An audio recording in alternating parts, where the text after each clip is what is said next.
রবিবার হলেই মনটা না কিরম মটন মটন করে বলো। চল। না তাহলে মাটন কি তুমি বানাচ্ছ? মটন বানাচ্ছি তুই দেখ। আচ্ছা, কীভাবে বানাচ্ছ তাহলে একটু বলে দাও। প্রথমে কড়াইতে তেল দিলাম, সর্ষের তেল দিলাম। তেলটা গরম হওয়ার পরে আমি তোর পেঁয়াজ দিয়ে দিলাম। পেঁয়াজগুলো তো আমি কুচি করে করিনি, একটু মিডিয়াম সাইজ কেটে ভালো করে ব্রাউন করে ভেজে নিয়েছি। এবার ওর মধ্যে একটু তেজপাতা দিয়ে দিয়েছি।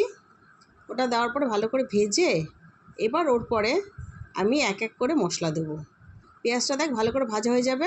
পেঁয়াজটার কালারটা বেশ ব্রাউন হয়ে গেছে, সেটা আমি দেখতে পাচ্ছি, কিন্তু মানে এটা কি বেরেস্তার মতো ভাজতে হবে? হ্যাঁ, প্রায় অনেকটাই ওরকম টাইপের। আচ্ছা আচ্ছা, এটা কি দিচ্ছ? এরপরে আদা আর রসুন বাটা দিলাম আমি ওর মধ্যে, বেশ অনেকটাই দিলাম। দিয়ে এবার ওটাকে ভালো করে একটু ভাজা ভাজা করে নেব। নেওয়ার পরে তোর এবার এই মটনটাকে না ম্যারিনেট করে রেখেছিলাম বেশ খানিকক্ষণ, জানিস তো। আদা বাটা, রসুন বাটা, লঙ্কার গুঁড়ো, হলুদ, সর্ষের তেল দিয়ে টক দই। হ্যাঁ, বেশ ভালো অনেকক্ষণ ধরে, বেশ আধা ঘন্টা 1 ঘন্টার মধ্যে ম্যারিনেট করে রেখেছি মটনটাকে। ও, তাতে কি মাটনটার কোনো টেস্ট মানে অবশ্যই অবশ্যই, এটা টেস্ট কিন্তু একদমই আলাদা হবে। ম্যারিনেটের টেস্টই আলাদা। এবার মটনটা দিয়ে এবারে আমি ওটাকে একটু নেড়ে চেড়ে রেখে দেবো।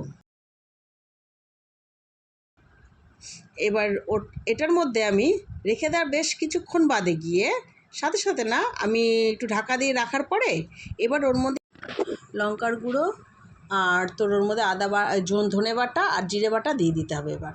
ও, আদা জিরেটা একসাথেই দিয়েছো? না, জিরেটা তো আদা তো আগে দিয়েছি, এবার তোর ধনে আর জিরেটা একসাথে পেস্ট ধনে করেছি। আর জিরে বাটা, হ্যাঁ, একসাথে পেস্ট করেছি, করে এবার ওটাকে দিয়ে দিলাম। দিয়ে ভালো করে নাড়াচাড়া করবো, করে এবার ভালো করে কষতে দেবো এটাকে আমি।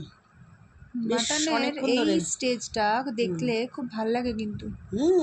খুব সুন্দর লাগে দেখতে। আচ্ছা, আবার ঢেকে দেবে তাই তো? হ্যাঁ, আবার বেশ কিছুক্ষণ ঢেকে দেবো। ঢেকে দেওয়া ঢাকনাটা খুলেছি। এইবার এর মধ্যে আলু দিয়ে দেবো।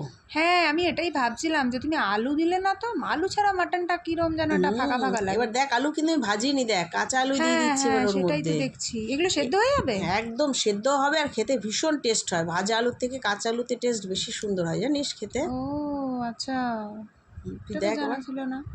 এবার এটাকে ভালো করে একটু কষাবো। এটাকে আমি আবার ভালো করে এবার কষাতে হবে, মানে আলুটা যাতে করে আর কি ভালো করে মিশে যায় মশলার সাথে। মশলাটা ভালো করে হয়, তারপর আবার ঢেকে দেবে তাই তো? মানে পুরো রান্নাটাই মোটামুটি ঢেকে ঢেকেই হচ্ছে। হ্যাঁ, বেশিক্ষণ সময় তোর ঢাকা দিয়ে হবে। বেশি টাইম। মানে এটা কি ভাজা মশলার গুঁড়ো? হ্যাঁ, ওই যে ঘরে বানানো থাকে যে ভাজা মশলাটা, তোর ওই জিরে, ধনে, মৌরি, এলাচ, দারচিনি, গোলমরিচ, স্টার অনিয়ন দিয়ে এই ভাজা মশলাটা বানিয়ে রাখি, সেই মশলাটাই দিয়ে দিয়েছি। ও আচ্ছা আচ্ছা আচ্ছা, এটা তো সবসময় বানানো থাকে, ওর জন্য দারুণই হয় এমনি খেতে। মানে এটা মশলাটা দিলে এমনি মানে টেস্ট ভীষণ ভালো হয়ে যায়।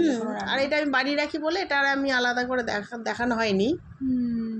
দেখ তুই এবার কালারটা, ওয়াও, দারুণ কালার এসছে। আর আলুটাকে দেখে মনে হচ্ছে ভাজা না কাঁচা, দেখ না সত্যি তাই, সত্যি গো, কি সুন্দর পুরো চেঞ্জ হয়ে গেছে কালারটা পুরো আলুটার। আর এবার আমি গরম জল দিয়ে দিলাম ওর মধ্যে। ও আচ্ছা আচ্ছা, এটা গরম জল দিলে খুব টেস্টটা, মডার্ন টেস্টটা কিন্তু আলাদা হয়। ঠান্ডা জলটা যাতে না দেয়, গরম জলটা দেওয়ার চেষ্টা করবি সবসময়। আচ্ছা আচ্ছা আচ্ছা।